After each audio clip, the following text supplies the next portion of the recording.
Biz o'zbekistonliklar ishlab chiqarayotgan mahsulot baribir narx jihatdan va sifat jihatdan qolib ketyapmiz. Demak, tushunishim bo'yicha siz bozordagi narxlarni buzmoqchisiz. Biz O'zbekiston xalqiga 2 barobar arzon narxda bermoqchimiz. Duruxan Turkiya paypoqlariga raqobatdosh bo'la oladimi yo'q? Biz albatta bu o'yinda yutamiz. Do'stlar, bugun juda ham jiddiy va qiziq bo'lgan mehmon tashrif buyurgan, O'zbekiston paypoq bozorini o'zgartirib yuborgan Belita asoschisi Botir aka tashrif buyurgan. Assalomu alaykum Botir aka, xush kelibsiz. Assalom, Shohruxbek, xush vaqtdasiz. Savollarimiz juda ham qizg'in bo'ladi bugun. 15 yildan beri bozordasiz. Belita brendi anchadan beri tanilgan o'zi. Allaqachon tanilgan. Nega yana yangi brend Duruxan, yangi brend qo'shyapsiz?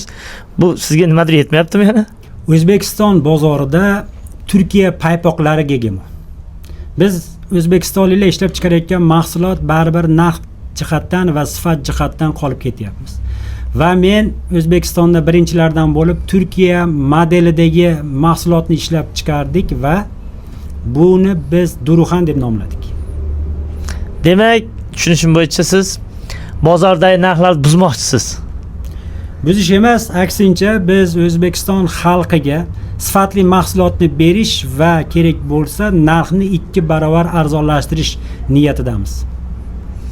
Endi bu podkast ochiqcha gaplashishimiz kerak. Shuncha siz taklif qildik.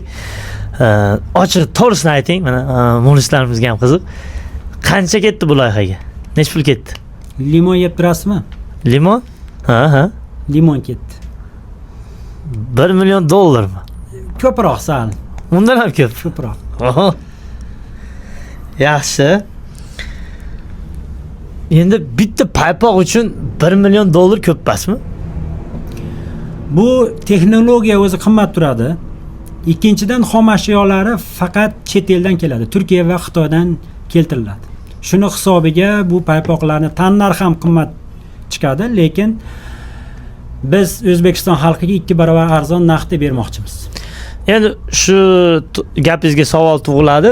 O'zbekistonda Turkiya paypoqlariga ehtiyoj yuqori. Bozorda allaqachon Turkiya paypoqlari ko'p. Duruxan Turkiya paypoqlariga raqobatdosh bo'la oladimi yo'q?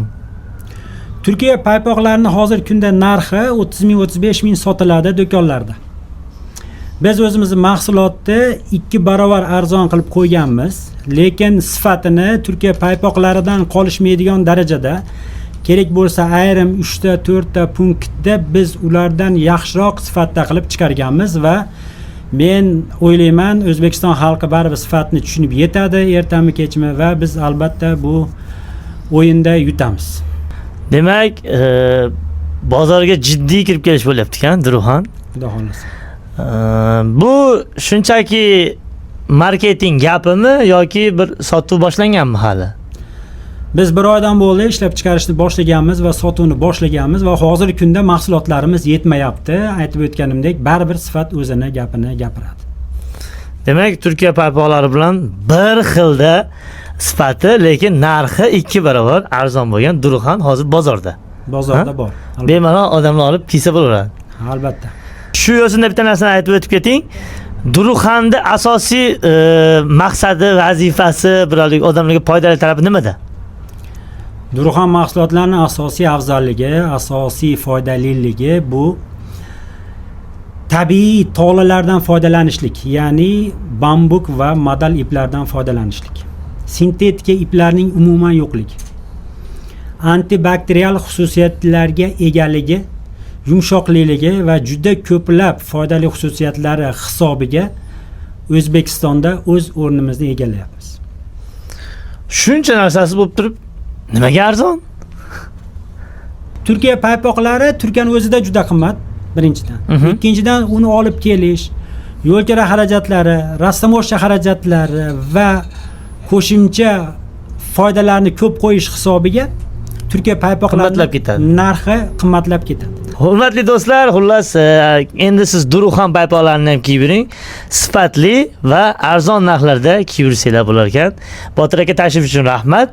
Sog' bo'ling, salomat bo'ling. Keyingi ishtirokchi kim bo'lsa yozib ketinglar.